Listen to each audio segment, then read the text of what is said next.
చూడండి, మసలే పాలల్లో ఒక పెరుగు చుక్క వేసా, ఎట్లా ఇరిగిపోతాయి పాలు.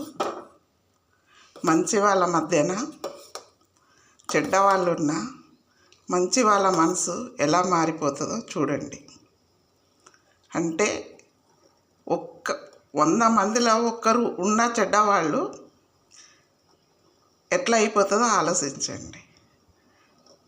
ఒక్క పెరుగు చుక్క చాలు, గిన్నెడు పాలల్లో ఒక్క పెరుగు చుక్క చాలు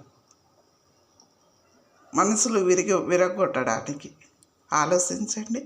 ఇది మామని అమ్మ నాకు జున్ను కావాలి, వచ్చేసరికి చేసి పెట్టు అని ఒకటే గోల చేస్తాడు, రోజు గోల చేస్తాడు.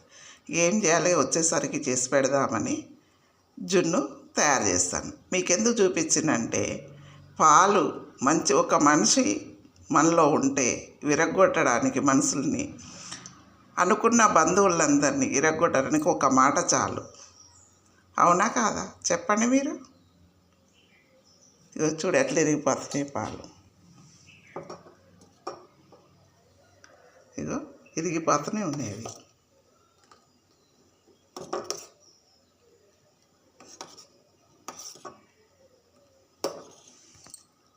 అనుకున్న వాళ్ళు ఆలోచించండి పిల్లలు. అవునా కాదా? నిజమైతే కామెంట్ చేయండి.